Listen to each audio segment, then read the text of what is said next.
আসসালামু আলাইকুম, hi viewers, সবাইকে ওয়েলকাম। আজ আমি আপনাদের মাঝে শেয়ার করব রাইস ক্রিম মানে চালের ক্রিম। বন্ধুরা, এই ক্রিম কিন্তু কোরিয়ান স্কিন কেয়ার থেকে এসেছে। কোরিয়ানরা কিন্তু চালের জিনিসই বেশি ব্যবহার করে। চালের সিরাম, চালের টোনার, চালের ক্রিম, চালের ফেস ওয়াশ এগুলো ব্যবহার করে তাদের ত্বক কিন্তু কি গ্লেজি ফর্সা করে। তো আমরা আজ এই ক্রিম তৈরি করে দেখাচ্ছি। আমি নিয়েছি আতপ চালগুলোকে আমি সারা রাত ভিজিয়ে ভালোভাবে ধুয়ে ব্লেন্ড করে নেব পানি দিয়ে। তো ব্লেন্ড করার পর আমি এটাকে ভালোভাবে ছেঁকে নেব। অবশ্যই কিন্তু এটা ছেঁকে নিতে হবে, কারণ আমাদের চালের পানিটারই দরকার। তো এখন এই চালের পানিটাকে আমি জাল করে নেব। তো এটা কিন্তু অনবরত নাড়তে থাকতে হবে, তাছাড়া এটা দলা পেকে যাবে। তো আমি এটাকে জাল করে নিয়েছি। এখন আমি একটা বাটিতে তুলে নিয়েছি। এখন এই ক্রিমটা যা যা ব্যবহার করব সবগুলো মিশিয়ে নিচ্ছি।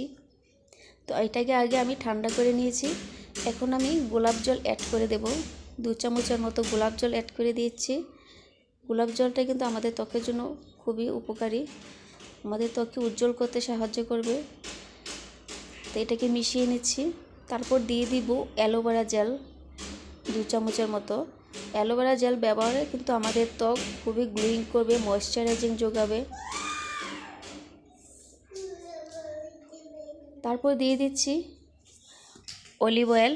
অলিভ অয়েল কিন্তু আমাদের ত্বকের জন্য খুবই উপকারী, আমাদের ত্বককে খুবই ময়েশ্চারাইজিং করবে, গ্লোয়িং করবে। তারপর দিয়ে দিচ্ছি ভিটামিন ই ক্যাপসুল 2টা। এই ই ক্যাপসুলের সাহায্যে আমাদের ত্বকটাকে পুষ্টি যোগাতে সাহায্য করবে। তো মিশানোর পর আমি সবগুলোকে ভালোভাবে মিশিয়ে একটা ক্রিমে তৈরি করব। আর বন্ধুরা, আমাদের বয়স বাড়ার সাথে সাথে কিন্তু ত্বকে ভাঁজ পড়ে যায় বা কুঁচকে যায়। তো এই ক্রিম ব্যবহারে আমাদের ত্বক থাকবে টান টান, খুবই গ্লোয়িং করবে, ত্বককে উজ্জ্বল করতে সাহায্য করবে। তো এই ক্রিমটা আপনারা রাতেও ব্যবহার করতে পারবেন, দিনেও ব্যবহার করতে পারবেন। খুবই সহজভাবে এই ক্রিমটা তৈরি করা যায়, আপনারা ট্রাই করে দেখবেন।